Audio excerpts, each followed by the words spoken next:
Shalom, selamat sore Bapak Ibu saudara yang dikasihi dalam Tuhan. Shalom. Haleluya, puji nama Tuhan. Kita akan siapkan hati kita untuk kita memberi yang terbaik dan sekaligus menerima yang terbaik daripada Tuhan Yesus. Kita akan datang pada Tuhan dan berdoa. Di hadapan tahta-Mu Tuhan Yesus kami datang. Kami bersyukur buat anugerah dan rahmat serta kebaikan Tuhan yang kami terima sampai hari ini. Semua baik adanya bagi kami Tuhan. Dan sore hari ini kami mempersiapkan hati untuk memberi yang terbaik bagi Tuhan. Pujian penyembahan yang Engkau sukai Tuhan. Karena kami percaya sore hari ini ada berkat firman yang akan membuat kami menjadi lebih indah di hadapan Tuhan. Kami menjadi pelaku-pelaku daripada kebenaran firman-Mu. Terima kasih Tuhan, dan kami serahkan ibadah sore hari ini dalam tangan kuasa-Mu Tuhan Yesus. Dan di dalam nama Tuhan Yesus Kristus kami sudah berdoa dan kami bersyukur. Haleluya. Amin. Biarlah tahun ini menjadi tahun pembebasan bagi kita orang-orang yang percaya. Haleluya.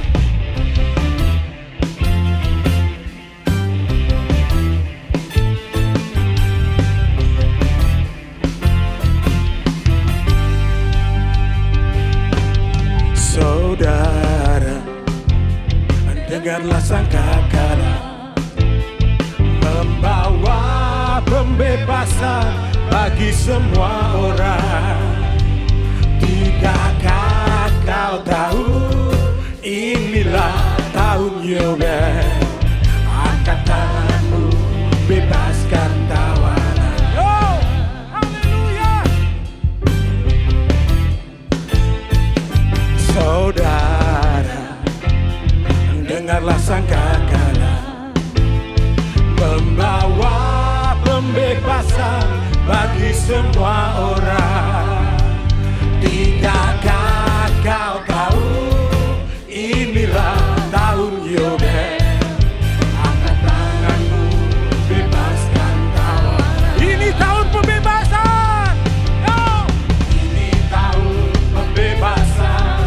Ini tahun pembebasan. Semua tawanan dilepaskan.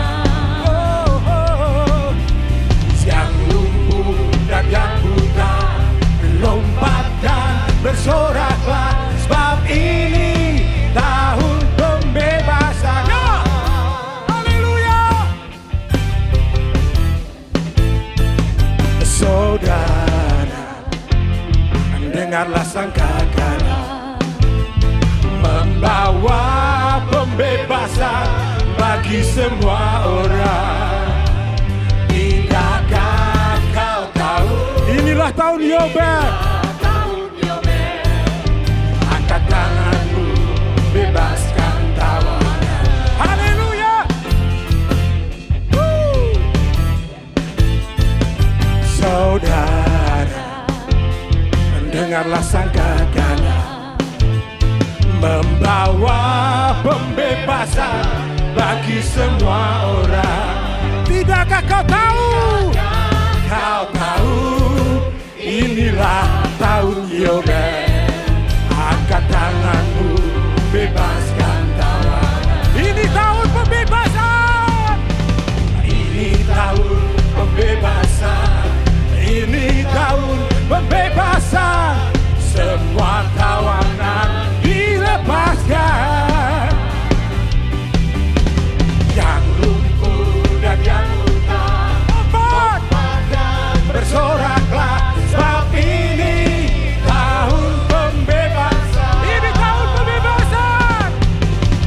Ini tahun pembebasan. Ini tahun pembebasan. Semua tawanan dilepaskan. Yang lumpuh dan yang lompat dan bersoraklah, sebab ini tahun pembebasan. Haleluya. Ini tahun pembebasan. Ini tahun pembebasan. Semua tawanan dilepaskan. Haleluya. Yang lumpuh dan yang buta, lompat dan bersoraklah, sebab ini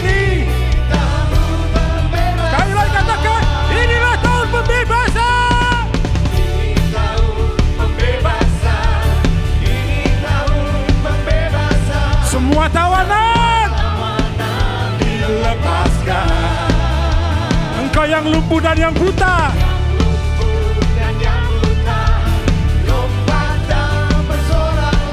Sebab ini tahun pembebasan. Sebab ini tahun pembebasan. Sebab ini tahun pembebasan. Sebab ini tahun pembebasan. Haleluya. Haleluya. Sebab yang membebaskan kita adalah Tuhan Yesus yang ajaib. Dia ajaib. Amin. Tuhan ajaib. Haleluya.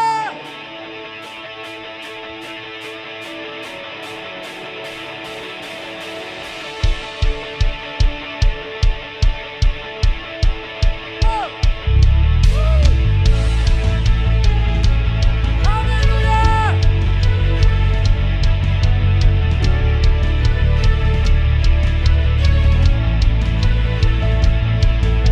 Tak terbayang kebesaran-Mu dan tak terbanding kekuatan-Mu Tuhan. Kau megah bagiku segenap jiwa dan pengharapan telah ku serahkan untuk rencana-Mu Tuhan. Kau Raja atasku. Katakan hanya Engkau Tuhan.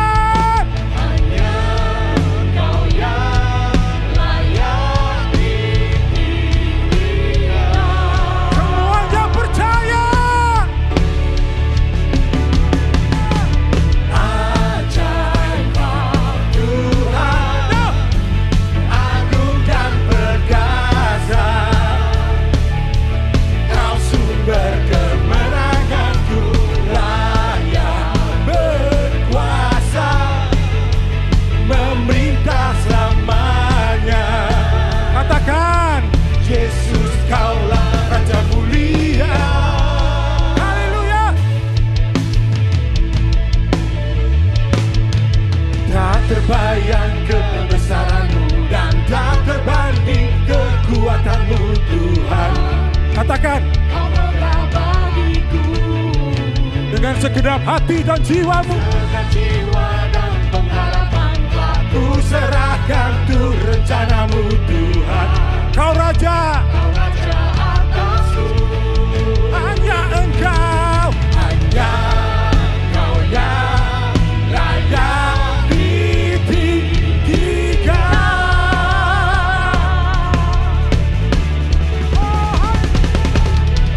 Ajaib Kau Tuhan, agung dan perkasa. Katakan,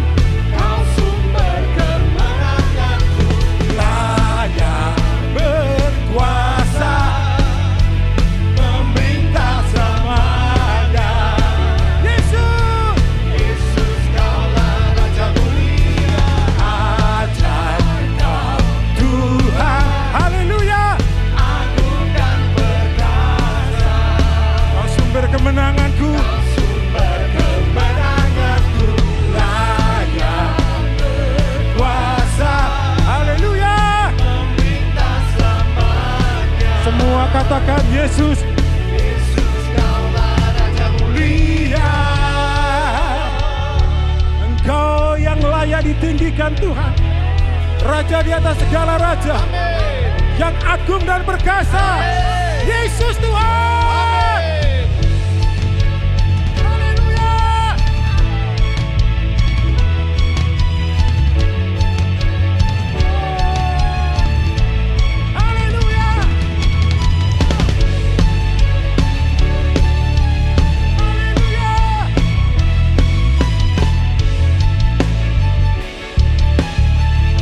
Sebuah mengangkat tangan bagi Tuhan. Ajaib Kau Tuhan, akui dan percaya. Kau sumber kemenanganku, layak berkuasa. Dia yang memerintah. Yesus, Yesus, Yesus, Kaulah Raja mulia. Tuhan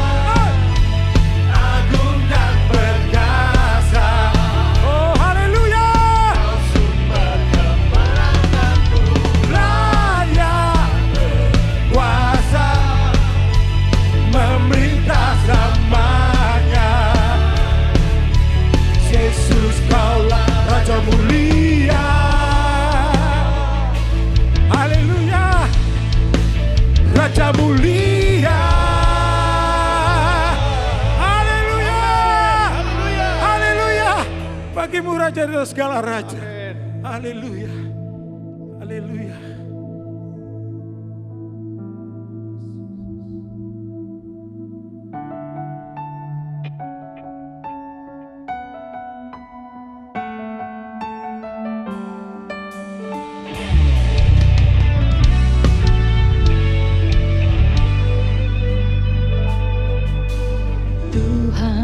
Kau sungguh besar,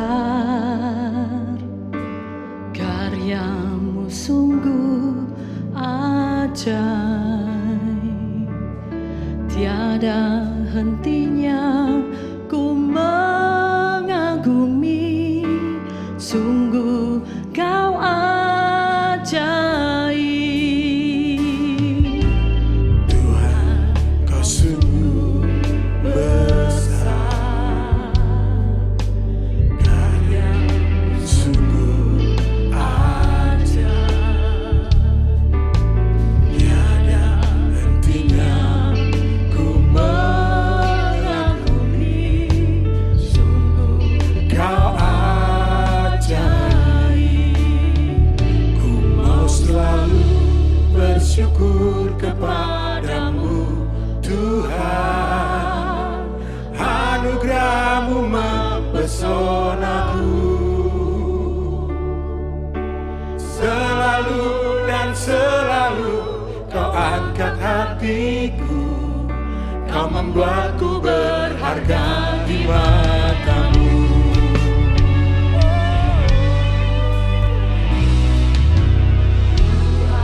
Kau sungguh besar, Karyamu sungguh ajaib, tiada hentinya ku mengagumi, kau ajaib. Ku mau selalu bersyukur kepadamu Tuhan, anugerah-Mu mempesonaku. selalu dan selalu Tuhan. Ya Tuhan. Kau angkat hati, Ya. kau membuatku berharga di mata-Mu. Ku mau bersyukur. Selalu bersyukur kepadamu Tuhan, Anugerah-Mu mempesonaku Tuhan. mempesonaku. Selalu dan selalu kau angkat hatiku, kau membuatku berharga di mata-Mu. Ku mau bersyukur. Bersyukur kepadamu Tuhan, anugerah-Mu mempesonaku. Selalu dan selalu. Selalu dan selalu kau angkat hatiku, kau membuatku berharga di mata-Mu.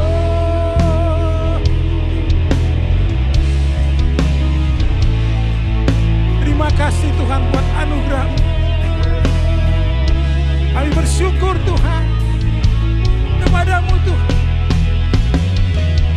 Ku berharga di mata-Mu Tuhan, Anugerah-Mu. anugerah-Mu cukup bagiku. Ku berharga di mata-Mu Tuhan, anugerah-Mu cukup bagiku. Ku berharga di mata-Mu. Anugerah-Mu cukup bagiku. Ku berharga di mata-Mu.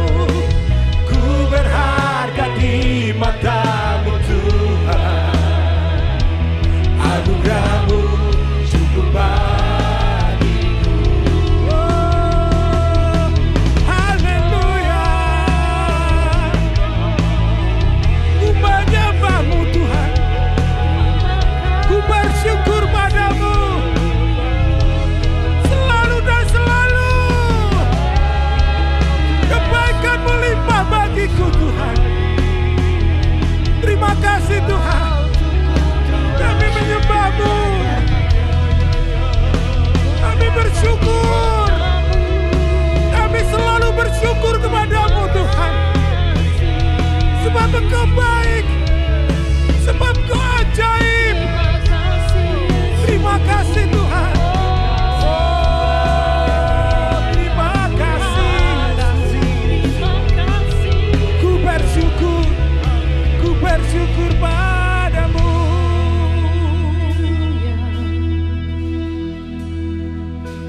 mau selalu bersyukur kepadamu Tuhan.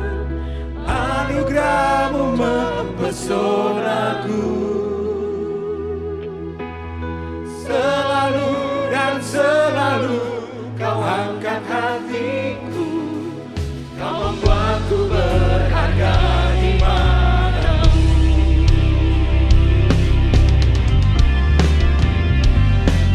Mau selalu bersyukur kepadamu Tuhan. Anugerah-Mu mempesonaku, selalu dan selalu Kau angkat hatiku, Kau membuatku berharga di mata-Mu. Oh, ku mau bersyukur, bersyukur kepadamu Tuhan. Anugerah-Mu mempesonaku, selalu dan selalu Kau angkat hatiku, Kau membuatku berharga di mata-Mu. Ku mau selalu bersyukur kepadamu Tuhan. Anugerah-Mu mempesonaku, selalu dan selalu Kau angkat hatiku, Kau membuatku berharga di mata-Mu. Selalu dan selalu Kau angkat hatiku, Kau membuatku berharga di mata-Mu. Selalu dan selalu Kau angkat hatiku, Kau membuatku berharga di mata-Mu. Haleluya, haleluya, haleluya. Terima kasih. Engkau Tuhan yang sangat baik. Engkau tidak ingin kami mengalami derita yang tidak Tuhan seharusnya kami tanggung. Karena kami tahu Engkau Bapa yang mengasihi kami. Engkau melahirkan kami dengan derita yang luar biasa. Dan pasti Engkau mencintai kami dengan cinta yang luar biasa. Karena itu kami percaya Tuhan, tangan-Mu akan melindungi kami. Berbicaralah Tuhan, supaya umat-Mu jangan sampai masuk dalam masa kesukaran bagi orang-orang yang kurang mau taat pada Tuhan. Tapi biar kami sekalian mau taat sepenuhnya, total, benar-benar taat, supaya kami benar-benar dicintai Tuhan. Terima kasih. Berbicaralah dan kami siap mendengar. Dalam nama Tuhan Yesus, setiap kita yang percaya berkata bersama, amin. Shalom teman-teman sekalian. Pagi hari ini kita bicara satu topik yang mungkin kita sudah dengar berulang-ulang di viral, ya, medsos. Ada kata yang dulu nggak pernah kita dengar mungkin, depopulasi, ya. Dan depopulasi itu artinya memang sengaja dikurangi penduduk bumi ini. Nah, saudaraku, dan kita tahu memang di balik ini ada tangan-tangan yang pasti mengerjakan. Karena itu banyak orang mencurigai ya, adanya terjadi COVID dan sebagainya. Jangan-jangan ini adalah cara depopulasi. Saudaraku, tapi sebenarnya depopulasi ini sebenarnya sudah dinubuatkan. Nah, jadi kalau Allah itu bicara, ya pasti terjadi. Caranya gimana? Ya, itu Tuhan mengizinkan. Ya, jadi depopulasi ini telah dinubuatkan oleh Nabi Yesaya. Saudara tahu, Nabi Yesaya adalah salah satu nabi yang disebut nabi yang besar. Kita tahu di dalam Alkitab ada beberapa nabi yang disebut nabi kecil, tapi nabi besar. Itu ungkapan saja ya, tapi karena bobotnya dan ya panjangnya, ya misalnya Nabi Yesaya menulis 66 pasal. Wow, panjang sekali. Ya, Nabi Yesaya ini juga menubuatkan tentang Yesus. Bagaimana dia akan lahir dari seorang wanita, gadis bahkan. Ya, dan dia nubuatkan tentang juga apa yang akan terjadi pada waktu raja-raja dulu memerintah. Dia nubuatkan dan itu semua terjadi. Dan sekarang dia juga menubuatkan bahwa depopulasi ini akan terjadi. Dan Nabi Yesaya menulis kurang lebih 2.700 tahun yang lalu. Bayangin itu. Ya, 2.700 tahun yang lalu. Dia sudah menyatakan nanti itu akan terjadi depopulasi. Wow. Ini benar-benar firman Tuhan itu luar biasa tepatnya. Ya. Dari jauh sudah diberitahu what next, apa yang akan datang, dan itu mengerikan tentunya. Dan hal-hal ini terjadi setelah rapture, buah sulung gereja. Ya, perhatikan ada 2 sesi rapture. Ya, jadi orang-orang yang tertinggal nanti juga bisa mengalami rapture, tapi mengalami proses depopulasi. Nah, ini tentu yang tidak kita inginkan, bukan? Ya, akhir-akhir ini media sosial sudah menampilkan berita ini. Depopulasi. Apa artinya? Artinya memang tindakan untuk mengurangi penduduk bumi. Kenapa begitu? Karena mereka berkata penduduk bumi ini terlalu banyak. Oleh karena terlalu banyak, ya jadi masalah banyak, kekurangan pangan dan sebagainya. Ya, kalau itu dikurangi seperti zaman dulu, itu jadi enak. Ya, itu logis juga ya, saudaraku.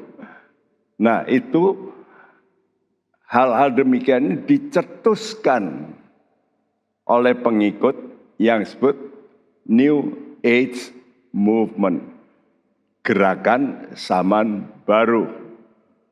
Ya, jadi saudara, gerakan ini sudah muncul ya puluhan tahun yang lalu, dan mereka sudah membuat buku-buku yang isinya juga mengiyakan untuk depopulasi.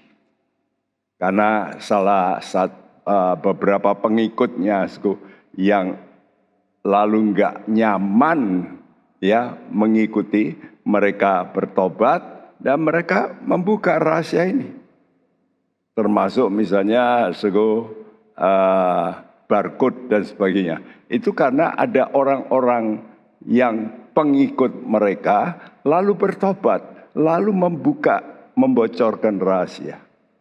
Saudaraku, nah kenapa mereka berkata bahwa hal ini, depopulasi ini sah-sah saja, bukan masalah besar. Karena mereka mempunyai belief, keyakinan. Keyakinan apa, keyakinan tentang reinkarnasi. Nah ini, saudaraku, jadi ada kelompok orang-orang yang percaya bahwa orang itu kalau mati, dia itu setelah mati, dia nanti netes kembali menjadi orang lain atau orang yang cacat atau orang yang baik atau menjadi binatang. Ya, itu pengajaran. Padahal Tuhan berkata dalam Ibrani 9 ayat 27 bahwa sudah ditentukan manusia itu mati hanya satu kali. Nah, ini iman Kristen ya. Iman Kristen tidak mempercayai inkarnasi atau reinkarnasi. Kalau ada inkarnasi itu hanya satu, yaitu Yesus. Allah yang netes menjadi manusia Yesus. Jadi saudaraku, dalih mereka begini. Orang-orang yang lahir biasa, mereka sebut manusia biologis. Ya, itu kalau dibunuh, sebetulnya kan mereka nanti bisa hidup kembali. Nah, kalau mereka hidup kembali, mereka ini lalu bisa kita ajari, ya, supaya mereka menjadi manusia kreatif. Nah, ini konsep, ya, ini konsep, keyakinan. Jadi, kenapa sah-sah saja membunuh? Karena, yaitu manusia ini nanti kan bisa inkarnasi. Nah, kalau inkarnasi lalu dididik, ya. Jadi, dengan menjadi manusia kreatif, maka dunia ini akan bisa sama dalam persepsi. Karena mereka lahir sudah beda. Ya, menjadi manusia yang lain. Nah, ini mirip dengan lahir baru. Ya, kalau lahir baru itu orangnya tetap lama, tapi jiwa dan rohnya diubah oleh Tuhan. Itu lahir baru. Tapi kalau konsep ini tidak, orang itu dibunuh, lalu orang itu nanti bisa hidup kembali. Dan waktu hidup kembali, mereka dididik. Nah, jadi kalau ada pembunuhan, kalau menurut firman Tuhan, itu jelas ajaran setan-setan. Ini kita mesti mengerti. Karena sekarang ini ajaran ini, New Age itu sudah lihat perubahan-perubahan dalam tata cara hidup, termasuk pernikahan.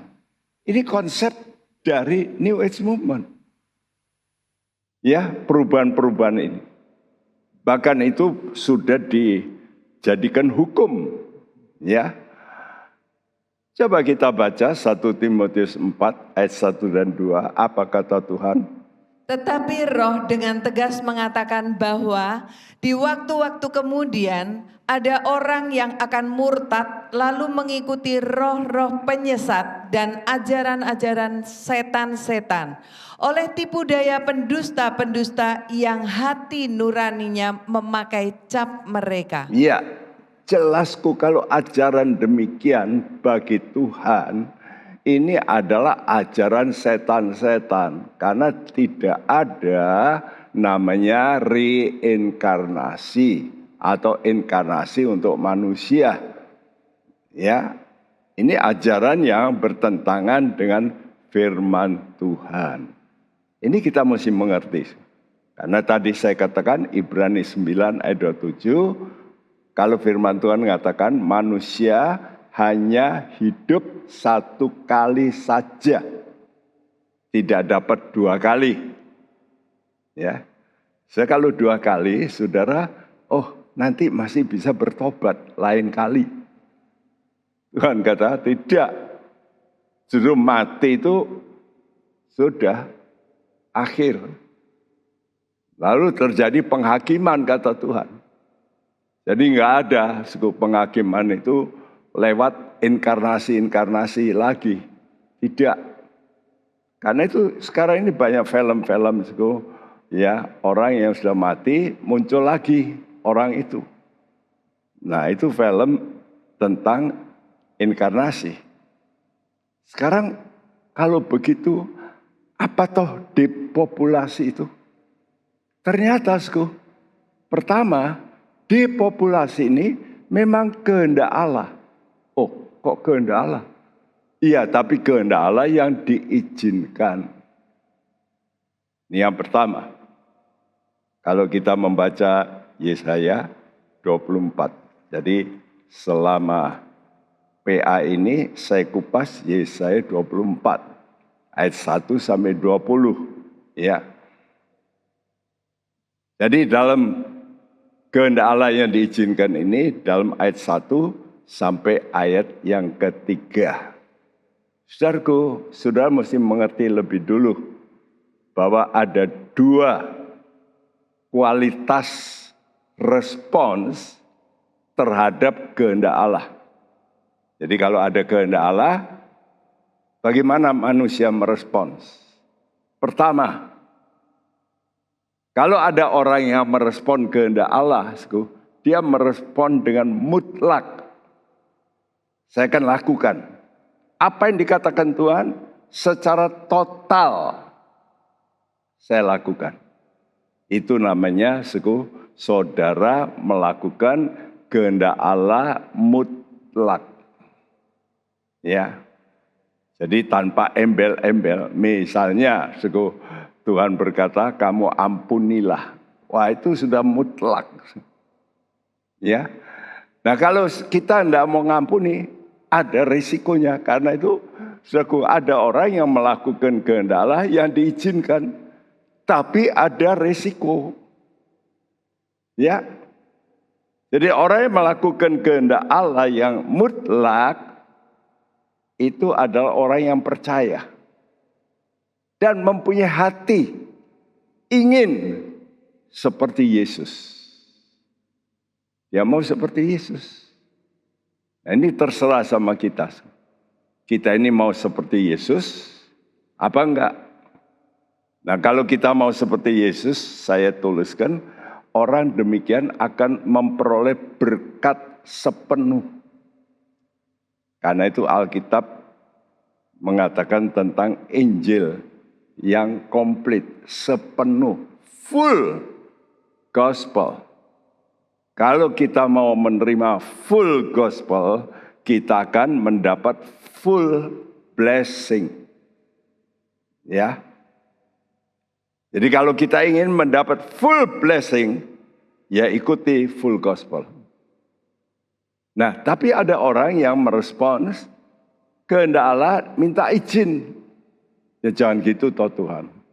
Contohnya, orang Tuhan kata Allah membenci perceraian. Ini contoh yang paling banyak. Ya. Kenapa orang bercerai? Ternyata banyak orang Kristen juga bercerai. Betul nggak? Ya Amerika lagi. Ya bukan hanya jemaat, hamba-hamba Tuhan juga yang banyak bercerai. Nah, mereka berkata, ada soal gini, gitu, masalah. Ya. Nah, jadi waktu debat soal perceraian dalam Injil Matius 19, Tuhan berkata, pada mulanya tidak begitu. Jadi orang itu menikah sampai mati. Tapi kenapa bercerai? Dikatakan, karena keras hatimu. Nah itu jelas. Jadi kenapa kita ini nggak bisa nuruti full? Ya hati kita keras. Karena hati kita nggak bisa diluruskan oleh Tuhan. Atau diperbaiki oleh Tuhan. Keras. Ya oleh karena keras nanti pecah. Ya sudahlah gitulah. Karena itu orang demikian tidak dapat memperoleh berkat yang full. Berkatnya tidak sepenuh. Dan kalau dia melakukan, walaupun izin Tuhan, nanti iblis diizinkan Tuhan. Untuk apa? Menimbulkan malapetaka. Untuk apa? Untuk mendisiplin. Mengajar. Supaya sampai bertobat. Jadi jangan saya pikir orang yang bercerai nanti nggak bisa masuk surga. Bisa, tapi pasti akan mengalami hajaran. Ya, ingat ini ya, saudaraku. Karena saya dulu juga diminta oleh satu sinode, waktu ada kasus, dalam sinode itu ada pendeta yang cerai dan mau nikah lagi. Wah, lalu jadi topik. Ya, dan itu pasti akan dapat hajaran, itu pasti. Ya, dan kalau mau masuk surga ya, tapi tergantung sinode itu apakah mau tetap boleh jadi pendeta atau tidak, itu kan tergantung pimpinannya. Kalau pimpinannya berkata nggak boleh, ya sudah, nggak boleh. Tapi beberapa di Amerika sih memperbolehkan. Nah, ini fakta hidup. Saudaraku, apa yang dikatakan oleh Tuhan dalam Yesaya 24 ayat 1-3. Sesungguhnya Tuhan akan menanduskan bumi dan akan menghancurkannya, akan membalikan permukaannya dan akan menyerahkan penduduknya. Maka seperti nasib rakyat, demikianlah nasib imam. Seperti nasib hamba laki-laki, demikianlah nasib tuannya. Seperti nasib hamba perempuan, demikianlah nasib nyonyanya. Seperti nasib pembeli, demikianlah nasib penjual. Seperti nasib peminjam, demikianlah nasib yang meminjamkan. Seperti nasib orang yang berhutang, demikianlah nasib orang yang berpiutang. Bumi akan ditanduskan setandus-tandusnya dan akan dijarah sehabis-habisnya. Sebab Tuhanlah yang mengucapkan firman ini. Ya, sesungguhnya. Tuhan kata sesungguhnya. Siapa yang menanduskan? Bukan iblis. Tapi di sini jelas katakan Tuhan. Dan kata menanduskan ini berarti mengosongkan, menghancurkan. Ya, sudah baca situ. Menanduskan bumi dan akan menghancurkan, membalikkan permukaannya, menyerahkan penduduknya. Sehingga nasib manusia itu jadi sama rata. Nah, kapan sama rata? Kalau ada masalah berat. Saya masih ingat di syuting ya, orang-orang kaya di Timur Tengah waktu perang 1991, Saddam Hussein menyerang Kuwait hanya dalam satu malam. Ambruk negara itu. Dan Arab Saudi takutnya bukan main. Dan waktu itu ada syuting orang-orang kaya yang biasanya badannya gemuk sekali, naik Mercedes dan sebagainya. Lalu mereka semua makanan itu dijatah. Dan orang kaya ini juga pakaiannya bagus, tapi ya makanannya ya makanan yang antri. Karena sulit membeli. Jadi nasibnya sama dengan orang biasa.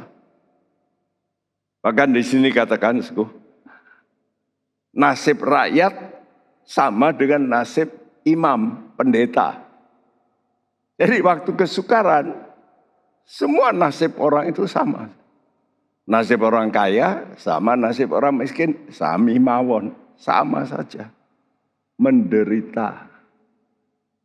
Nah, ini kita mesti ingat ya, waduh, kalau gitu saya nggak mau masuk ya zaman itu. Ini karena nggak ada lagi saudara punya kekayaan, punya uang di bank banyak, ya banknya juga bangkrut gitu. tidak bisa beroperasi, ya. Jadi bahkan dituliskan di sini, bumi akan ditanduskan setandus-tandusnya.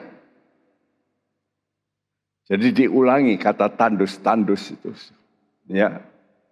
Jadi dalam ayat 1 sampai 3 ini dituliskan 3 kali kata tandus. Nah, kata menanduskan, baukah, itu berarti to pour out, menuangkan.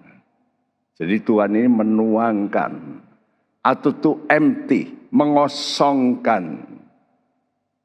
Kiasannya melenyapkan manusia. Ya, to depopulate. Jadi depopulasi. Nah, siapa yang mengerjakan? Tuhan. Jelas depopulasi ini kalau begitu izin Allah untuk iblis. Apa? Membunuh. Karena iblis ini si pembunuh. Jadi Allah berkata, oke, you do it. Lakukan. Ya. Seperti waktu Ayub dikoyak-koyakkan hartanya. Lalu anaknya mati. Itu kenapa? Karena izin Tuhan, bukan? Jadi perhatikan, tanpa izin Tuhan, iblis itu si pembunuh manusia tidak mungkin membunuh. Karena itu kita anak-anak Tuhan yang betul-betul percaya darah Yesus, tidak mungkin bisa kena santet, itu enggak mungkin. Kecuali kita menjadi orang Kristen, kita berdosa. Bisa kena? Bisa. Karena Tuhan izinkan. Jadi kadang-kadang Tuhan izinkan iblis untuk merangsek, untuk bahkan membunuh, untuk memberikan penyakit seperti yang terjadi pada Ayub. Tuhan kata boleh kamu membuat Ayub sakit. Jadi penyakit jelas bukan dari Tuhan. Dari kelalaian kita atau dari iblis. Jadi kalau ada sakit jangan nyalahkan Tuhan. Wah, Tuhan kok jahat. No. Ya, itu kesalahan kita atau ya Allah izinkan iblis. Dan kalau Allah izinkan pasti ada penyebabnya. Kenapa kok diizinkan? Ya. Nah, ini kita mesti mengerti ya, Jadi kalau ada sakit penyakit macam-macam, saudara jangan nyalahkan Tuhan. Ini banyak orang Kristen pertama-tama nyalahkan Tuhan. Waktu anaknya mati nyalahkan Tuhan. Saya kira Tuhan tidak begitu, ya. Saudaraku, tentu ada maksud Tuhan. Kenapa Tuhan izinkan? Ada penyebabnya. Apa penyebabnya? Nah, ini penyebabnya. Depopulasi karena bumi dicemarkan oleh pelanggaran terhadap hukum Tuhan. Ini jawaban Alkitab. Jadi kalau saudara tanya kenapa? Ya, karena manusia melanggar hukum-hukum Tuhan. Oleh karena itu perlu diperhatikan hukum-hukum Tuhan ini. Ya, tolong dibacakan ayat 4-12. Bumi berkabung dan layu, ya, Dunia merana dan layu, langit dan bumi merana bersama. Bumi cemar karena penduduknya, sebab mereka melanggar undang-undang, mengubah ketetapan dan mengingkari perjanjian abadi. Sebab itu, sumpah serapah akan memakan bumi dan penduduknya akan mendapat hukuman. Sebab itu penduduk bumi akan hangus lenyap dan manusia akan tinggal sedikit. Air anggur tidak menggirangkan lagi, pohon anggur merana dan semua orang yang bersuka hati mengeluh. Kegirangan suara rebana sudah berhenti, keramaian orang-orang yang beria-ria sudah diam, dan kegirangan suara kecapi sudah berhenti. Tiada lagi orang minum anggur dengan bernyanyi, arak menjadi pahit bagi orang yang meminumnya. Kota yang kacau riuh sudah hancur, setiap rumah sudah tertutup, tidak dapat dimasuki. Orang menjerit di jalan-jalan karena tiada anggur. Segala sukacita sudah lenyap. Segala sukacita sudah lenyap. Kegirangan bumi sudah hilang. Kegirangan bumi sudah hilang. Yang terdapat dalam kota hanyalah kerusakan. Pintu gerbang telah didobrak dan runtuh. Ya, itulah keadaan, suku, oleh karena dosa. Oleh karena manusia melanggar hukum Tuhan.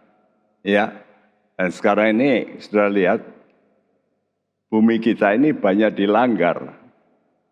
Alkitab mengatakan dalam kitab Imamat, ya, oleh karena penduduk itu najis, maka bumi memuntahkan penduduknya. Karena itu kalau terjadi, orang-orang sampai satu negara mereka lari dari negara itu, ya karena ada something wrong di situ, kesalahan. Ya, jadi bumi itu rusak oleh karena sikap manusia, dan oleh karena rusak ya mereka lalu menghindar, pergi. Misalnya kalau kena bom itu kan rusak bumi. Ya kenapa? Ya karena ada emosi dari para pemimpin. Ya, emosi mengajak rakyatnya perang dan sebagainya. Lalu tanahnya kena bom, ya lalu tanahnya jadi rusak. Tadinya subur, jadi penuh dengan ya zat amunisi yang membuat tanah itu bukan lagi subur, rusak. Jadi kita melihat perbuatan manusia yang melawan hukum alam. Tuhan itu punya hukum. Hukum alam dan hukum untuk manusia. Hukum untuk manusia itu misalnya kata Tuhan, jangan berzina, jangan mencuri, jangan. Tapi hukum alam juga ada. Ya. Allah ini yang mencipta alam dan Dia memberikan hukum. Misalnya temperatur, ya, lalu berputarnya bumi dan sebagainya. Itu kenapa? Semua itu diatur oleh Tuhan dalam hukum alam. Dan manusia ciptaannya juga diberi hukum. Tapi kekacauan manusia oleh karena ingin menguasai lebih banyak. Misalnya, hutan-hutan dibabat seenaknya. Lo boleh potong ya pohon, tapi mesti ditanam lagi, betul. Supaya tumbuh yang baru. Tapi manusia kan tidak begitu, semua dibabat.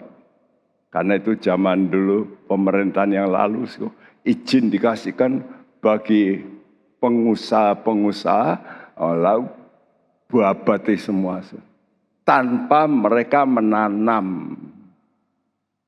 Wah, itu karena kenapa? Ya karena ketamaan. Yang kaya jadi kaya, tapi merusak.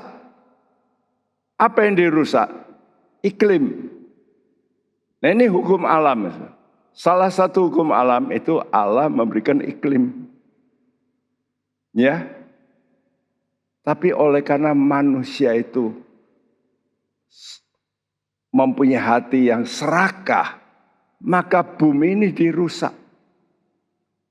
Contoh pabrik-pabrik, ya, itu kan juga mengeluarkan gas beracun. Nah ini alam jadi rusak. Alam kita ini ada lapisan-lapisan. Lapisan-lapisan itu bisa lubang dikatakan, ya, sehingga banyak orang kena sinar matahari yang tadinya ditahan oleh layer-layer itu, lapisan-lapisan itu, sekarang langsung, sehingga banyak orang kena cancer dan sebagainya. Ini gara-gara manusia, ya. Jadi tujuan awal Allah mencipta bumi dengan indah, dengan pohon-pohon, dengan aliran air dan sebagainya yang begitu indah, yang bagus. Kalau sudah pergi ya melihat pemandangan alam, aduh, kita bisa geleng-geleng, hebat Tuhan itu. Tapi itu dirusak, ya, sehingga kebahagiaan yang dicanangkan oleh Tuhan untuk manusia berubah menjadi penderitaan, kegirangan lenyap. Itu tadi yang dikatakan. Nah, ini perlu diperhatikan ya. Karena itu jangan sampai kita mempunyai satu hati yang serakah. Karena serakah itu penyembahan berhala. Kolose 3 ayat 5 mengatakan serakah itu idem dito, sama dengan berhala. Nah kalau berhala itu artinya menyembah setan. Nah setan disembah ya berkumpul. Lalu setan melakukan perbuatan-perbuatan yang jahat tentunya. Nah, jadi kita sudah tahu kenapa terjadi depopulasi. Ya karena manusia melanggar hukum Tuhan. Yang ketiga sekarang, ini tentang waktunya. Kapan terjadi depopulasi? Terjadinya justru, nah ini. Karena itu Alkitab ini luar biasa. Saya baca kenapa ada pemetikan susulan, ada buah sulung, ada buah susulan. Ya karena Alkitab menulis. Saya ngomong-ngomong dengan beberapa pengajar, ada pengajar yang tidak mau percaya adanya buah susulan. Semua anak Tuhan nanti akan diangkat tanpa ada yang mengalami masa antikris. Ada. Ya. Jadi beda-beda tafsiran. Tapi kalau kita membaca Alkitab dengan baik, di situ ada terselip rahasia-rahasia. Ternyata depopulasi terjadi saat pemetikan susulan setelah rapture buah sulung gereja. Jadi buah sulung gereja diangkat, maka mulailah terjadi aniaya. Ya, saudara, coba dibacakan. Yesaya 24 ayat 13. Sebab beginilah akan terjadi di atas bumi, di tengah-tengah bangsa-bangsa, yaitu seperti pada waktu orang menjolok buah zaitun, seperti pada waktu pemetikan susulan, apabila panen buah anggur sudah berakhir. Iya, kapan pemetikan susulan? Apabila panen buah anggur sudah berakhir. Ya. Kata berakhir artinya sudah selesai. Ya. Jadi panen buah anggur itu menunjukkan yaitu buah sulung gereja. Nah ini dipanen dulu oleh Tuhan. Maka buah susulan gereja akan mengalami yaitu problem yang tadi disebutkan, depopulasi. mengalami sengsara. Ya. Jadi kalau tertinggal, kita tidak masuk buah sulung, tapi masuk buah susulan, kita pasti mengalami sengsara. Ya, ini namanya kehendak Allah yang diizinkan. Izin apa? Izin menderita. Lu masuk Allah itu kejam toh. Saudara sebagai bapak senang enggak anakmu menderita? Ya enggak senang.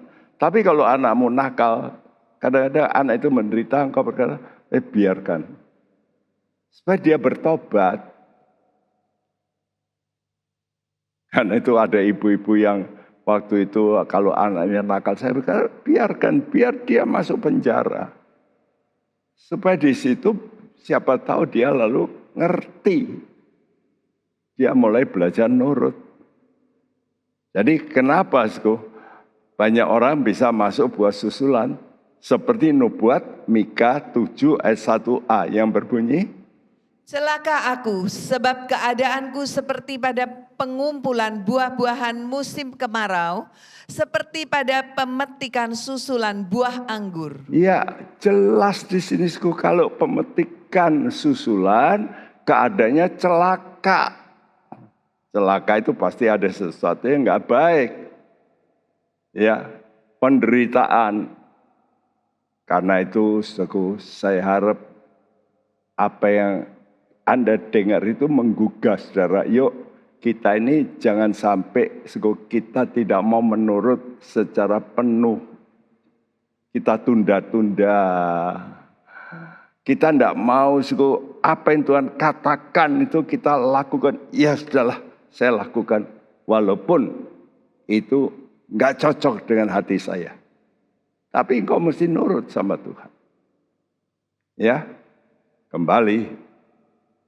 Saya ulang-ulang ini supaya saudara itu bisa, ya ini aku percaya. Ya, tolong bagian medsos memperhatikan ini. Jadi nanti Tuhan itu ada 2 sesi kedatangan Tuhan. Dia datang lebih dulu di udara. Yang seperti pencuri, tidak kelihatan. Seperti pencuri dia mengambil. Mengambil siapa? Mengambil buah sulung gereja. Anak-anak Tuhan yang sudah betul mencapai yang standar yang Tuhan inginkan. Kasih, itu standar tuh, kasih. Jadi kalau sudah mau berkata, bagaimana saya supaya bisa masuk menjadi buah sulung? Ya milikilah kasih ilahi. Ya, pasti sudah akan masuk. Tapi kalau tidak, sudah perlu diproses. Nah ini izin Tuhan. Penderitaan pertama, permulaan sengsara, 3,5 tahun. Lalu sengsara besar, 3,5 tahun. Ya, dan itu ada titik-titik itu. Buah susulan gereja mengalami.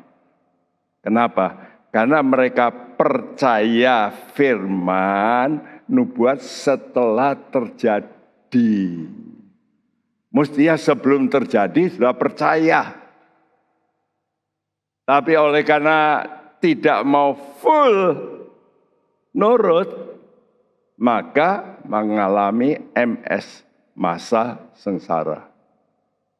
Karena itu dalam batin saya selalu berkata, Tuhan, biar Tuhan ini bicara, menginsafkan gereja Tuhan, anak-anak Tuhan.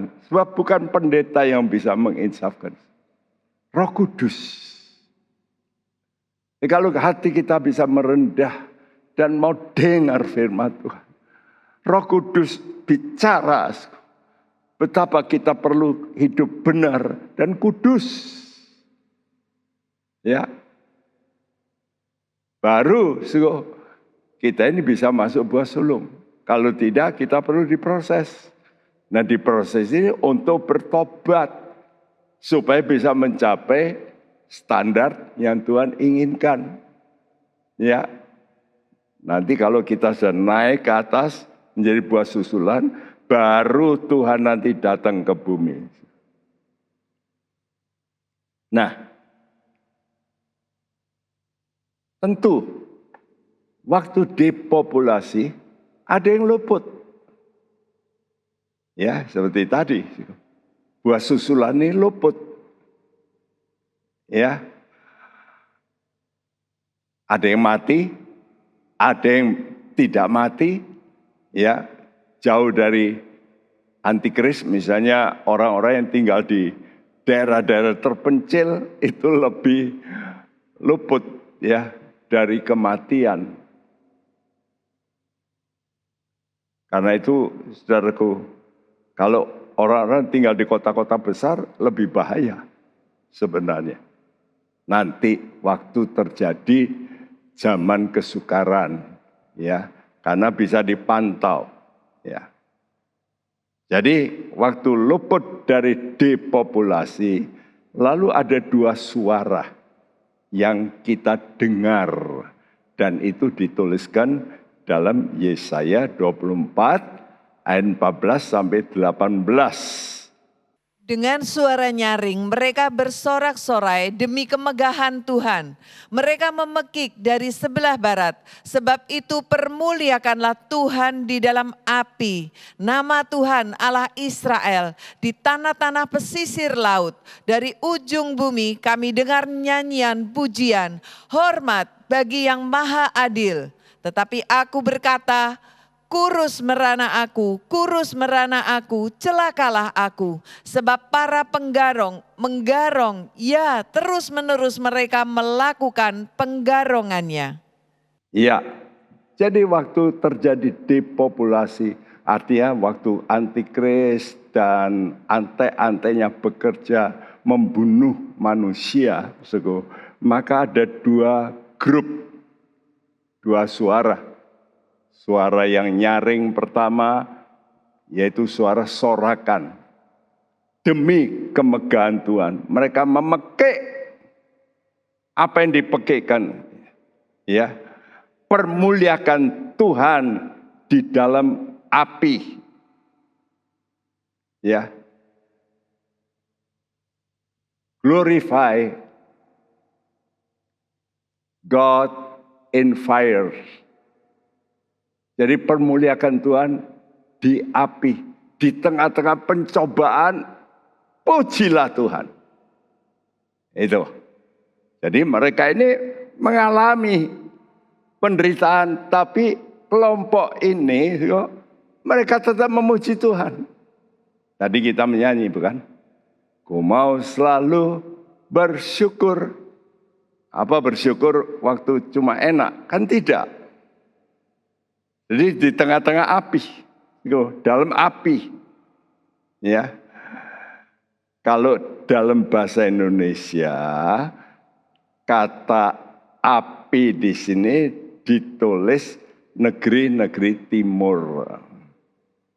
Sebetulnya ini sebetulnya kiasannya negeri-negeri timur. Karena light itu ya, api atau cahaya itu api, itu bisa diistilahkan cahaya dari negeri timur keluarnya. Karena itu diterjemahkan negeri timur. Ini bahasa Indonesia, Alkitab kita. Ya, tapi kalau sudah baca dalam bahasa Inggris selalu dikatakan glorify God in fire, dalam api, ya. Yaitu nama Allah Israel. Lalu dari ujung bumi kami dengar nyanyian pujian hormat bagi yang maha adil. Glorify to the righteous one. Ya, kamu pujilah, kamu hormati, muliakanlah yang benar itu. Memang adil itu lebih tepat. Jadi muliakanlah yang adil itu, yaitu Tuhan. Jadi di tengah-tengah problem, masalah, Anak-anak Tuhan yang mau tetap ya mengikut Tuhan, walaupun menderita, mereka tetap akan memuji Tuhan. Itu kuncinya. Tetapi aku, nah ini kelompok yang lain. Ada suara memuji Tuhan bersorak-sorak, tapi ada suara yang lain. Aduh, kurus merana aku. Kurus merana aku. Celaka aku. Kenapa celaka? Karena penggarong-penggarong, perampok-perampok, ya, melakukan penggarongan. Ya. Sehingga apa yang terjadi? Ayat 17 berkata, Hai penduduk bumi, kamu akan dikejutkan, akan masuk pelubang dan jerat. Maka yang lari karena bunyi yang mengejutkan akan jatuh ke dalam pelubang, dan yang naik dari dalam pelubang akan tertangkap dalam jerat. waduh, saat itu betul-betul orang lari, orang takut, tapi justru juga terjerembab mereka. Jadi setelah peristiwa depopulasi, maka ada dua suara yang bertolak belakang. Ya, mereka ini terluput dari pembunuhan, yaitu buah susulan gereja. Ada yang sudah mati, tapi ada yang masih hidup. Itu mereka bisa memuji Tuhan. Ya, di tengah-tengah penderitaan tetap mempermuliakan Tuhan. Dan tadi katakan celaka aku. Itulah bangsa Israel. Bangsa Israel yang tersisa nanti akan dibunuh 2/3. Tinggal 1/3. Mereka akan teriak, celaka kita ini. Celaka. Ya. Jadi kalau gitu buah susulan gereja yang tetap beriman di tengah masa sengsara. Siapa itu? Ini termasuk orang Israel. Tapi yang percaya Yesus. Karena bangsa Israel sampai saat itu nanti belum mau terima Yesus. Nanti kalau sudah kepepet, tinggal sebentar Yerusalem dihancurkan, baru mereka terima Yesus. Tapi sebelum itu ada orang-orang Israel yang mau terima Yesus. Mereka menjadi kelompok gereja. Mereka akan mengangkat suara, menyanyi demi kemuliaan Tuhan. Ya, jadi mereka mengerti, waduh, perkataan Tuhan itu mulia, benar. Karena itu mereka memuliakan Tuhan dalam api. Glorify the Lord in the fires. Glory to the righteous one. Ya, saudaraku, jadi muliakan yang adil.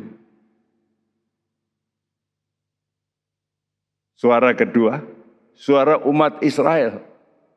Bangsa Israel yang tersisa. Celaka aku. Sebab menggarong, terus menerus. Wah, merangsek sampai ke Yerusalem. Ini akan terjadi. Ya. Nah, depopulasi ini diakhiri dengan hukuman-hukuman. Yang kita tahu seri hukuman. Dimulai dengan pembukaan meterai. Kita tahu dalam kitab Wahyu ada 7 meterai. Dan meterai ke-7 membuka 7 sangkakala. Sangkakala ke-7 membuka yang namanya hukuman cawan murka. Jadi 7. Ya. Jadi meterai-meterai dibuka oleh Tuhan. Dan ini berarti apa yang selama ini di langit ini nggak pernah turun yang aneh-aneh, ya mungkin sudah, tapi dalam bentuk ya gladi resik. Sudah lihat belakang ini ada hujan es, ya sebesar bola tenis. Wah, kalau bola tenis itu, mobil-mobil rusak semua, pecah. Saya lihat itu ya musim gitu tuh, waduh banyak rumah, lubang-lubang. Coba kita baca Yesaya 24 ayat 18b sampai 20. Sebab tingkap-tingkap di langit akan terbuka dan akan bergoncang dasar-dasar bumi. Bumi remuk redam, bumi hancur luluh, bumi goncang-gancing, dan bumi terhuyung-huyung sama sekali seperti orang mabuk, dan goyang seperti gubuk yang ditiup angin. Dosa pemberontakannya menimpa dia dengan sangat. Ia rebah dan tidak akan bangkit-bangkit lagi. Ya, ini ungkapan, kata-kata ungkapanku tentang penghukuman yang nanti akan Tuhan timpakan ke bumi dari langit. Ya, jadi nanti langit juga akan bergoncang. Ya, lalu terjadi macam-macam perkara. Ya, yaitu waktu meterai dibuka. Waktu meterai 1, 2, 3, 4, 5, 6, ke-7 itu 7 sangkakala ditiup. Sangkakala ke-7 ditiup, 7 cawan murka. Sehingga yang mati, kalau kita baca Alkitab, itu separuh penduduk bumi. Bayangin, separuh bisa 4 miliar. Luar biasa. Ya. Jadi, apa yang saya sampaikan ini merupakan peringatan Tuhan. Melalui nubuat Yesaya ini, bahwa kita ini harus siap, ya, supaya kalau bisa ngalami pengangkatan yang awal menjadi buah sulung gereja. Dan ini jumlahnya tidak banyak. Ya, namanya sulung itu ya kecil. Misalnya pisang yang sulung itu ya sisir 1, 2. Yang sisir 2 mungkin masih hijau, tapi sebentar sudah kuning.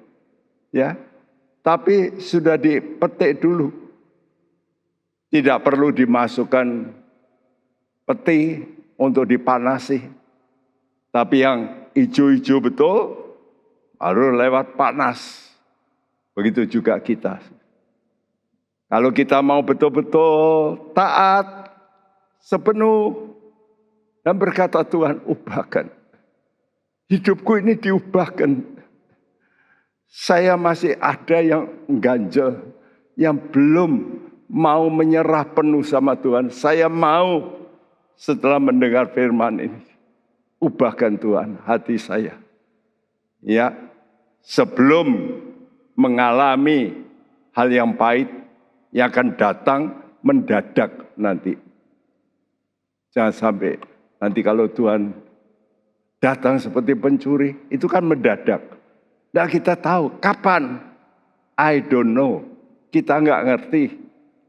Tapi mari sebelum itu terjadi, kita sudah betul-betul mau berkata, oke Tuhan, saya mau ngikuti jalan Tuhan. Walaupun jalan Tuhan itu kurang menyenangkan daging saya, hati saya. Tapi saya mau diubah. Semakin mulia Dia mengubahku. Ubahku, ubahku. Mari kita minta pada Tuhan supaya hidup kita diubah oleh Tuhan. Ya.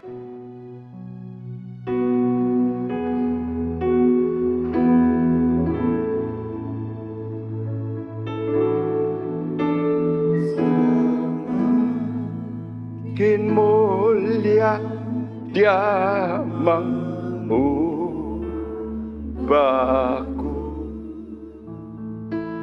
Ubahku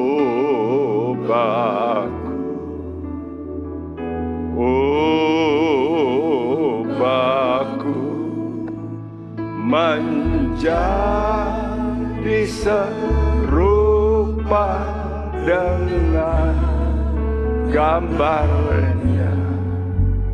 Dunia saksikan kasih-Nya, semakin mulia, semakin mulia, Dia mengubahku.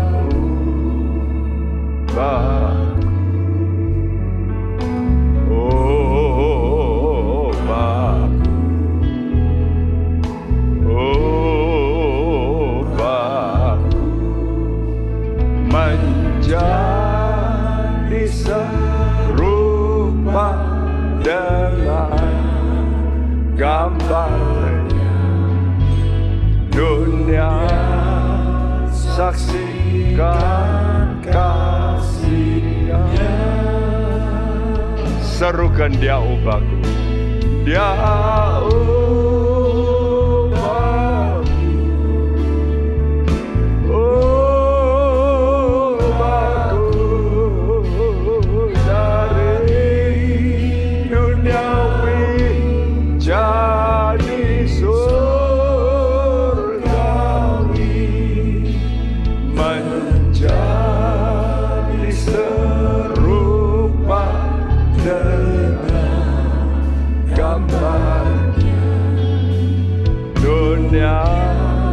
saksikan kasih-Nya.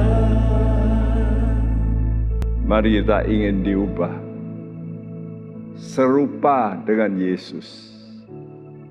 Ini harus menjadi target setiap anak Tuhan yang betul-betul mencintai Tuhan. Aku mau menjadi seperti Yesus.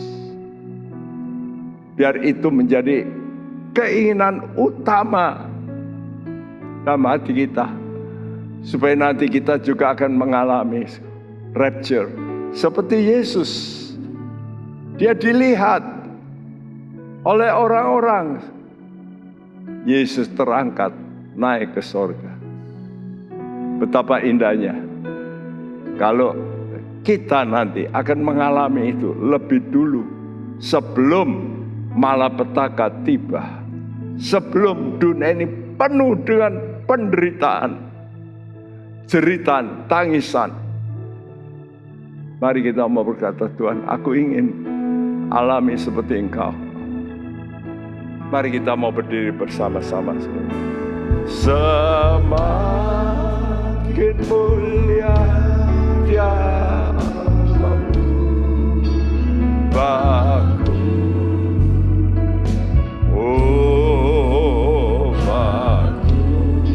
Yes Tuhan,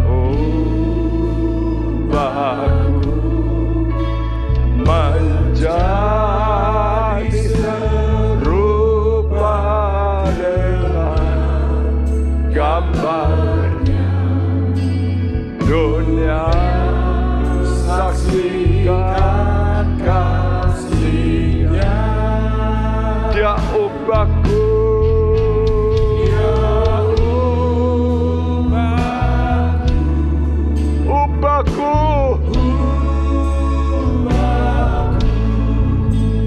Dari duniawi jadi surgawi, menjadi serupa dengan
kami.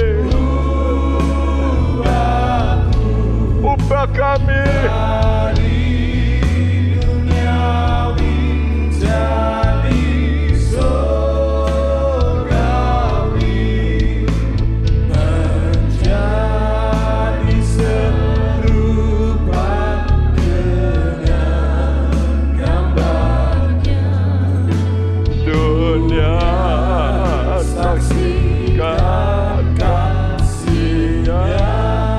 Menjadi serupa dengan gambarnya, menjadi serupa dengan gambarnya. Dunia saksikan kasih-Nya, menjadi serupa.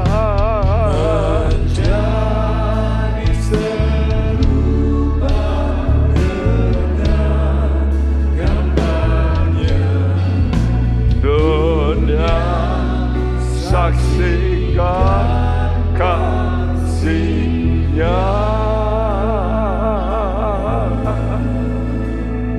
minta diubah. Masing-masing berseru,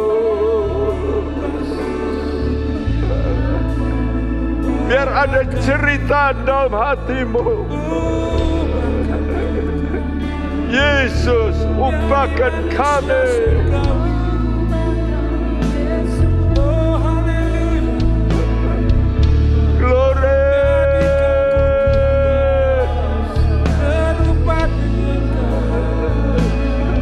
Glory bagi nama-Mu.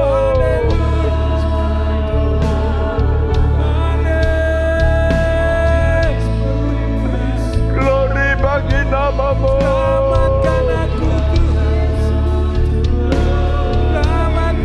Haleluya. Untuk jalan, untuk langkah hidupku. Glory. Jadikan serupa Tuhan Yesus. Kami puji nama-Mu ya Tuhan. Biar kami bersorak-sorak. Haleluya. Glory. Haleluya. Oh haleluya. Dan kami angkat hati kami. Seperti yang Kau ingin. Jadikanku Terima kasih Yesus. selamatkanku. Haleluya. Terima kasih Tuhan. Engkau begitu baik, masih terus memperingatkan kami supaya kami jangan mengalami masa yang sulit itu. Lepaskan kami, luputkan kami, dan biar para pendengar yang mendengarkan firman-Mu diubahkan hatinya, timbul roh takut akan Tuhan. Mereka lebih baik sekarang menderita lebih dulu. Tuhan, menderita oleh karena tidak mengikuti hati ini, tapi mengikuti firman-Mu. Biar kami Tuhan mau tersalib bersama dengan Engkau. Dan supaya kami boleh melihat nanti kemuliaan yang Tuhan siapkan bagi setiap orang yang mengikuti Engkau dengan kasih. Terima kasih Bapa, terima kasih. Kuatkan hamba-Mu, beri kami hikmat-Mu, dan juga untuk jemaat Tuhan, berikan hikmat akal budi, supaya mereka timbul roh takut akan Engkau, dan mau menuruti firman-Mu, tidak menunda-nunda, tapi melakukan dengan rela, karena ada pahala yang luar biasa. Terima kasih Bapa, terima kasih Tuhan Yesus. Terima kasih buat segala anugerah-Mu. Terima kasih. Kami berdoa bagi pemerintahan kami. Berkatilah pemerintahan kami. Berkati Tuhan gereja-gereja-Mu, hamba-hamba-Mu. Lindungilah mereka, pelayan-pelayan Tuhan, diaken-diaken, Tuhan semua jemaat Tuhan di muka bumi ini. Tuhan lindungilah kami, kembangkanlah sayap-Mu Tuhan, menaungi kami semuanya. Terima kasih. Dan kami mau menerima berkat-Mu, kami tadakan tangan kami. Sekutu terimalah berkat, anugerah, sejahtera, rahmat daripada Allah Bapa kita, dari Tuhan kita Yesus Kristus, dan persekutuan Roh Kudus mulai hari ini sampai Maranatha. Dia datang menjemput kita. Haleluya. Dan siap kita yang percaya berkata bersama, amin. Tuhan memberkati Anda semua. Shalom GBTK AO members, my name is Naftalin Hensel and I'm a graduate of DCS Senior High. After this, I will continue to pursue my education in the University of Nottingham, Ningbo, China, in International Business with Communication Studies major. For 15 years, DCS has been like a second home to me, a place that has been a significant part of my life, which is why I would like to thank profusely to DCS for all their undying support and guidance to make it possible for me to study abroad. Thank you, DCS!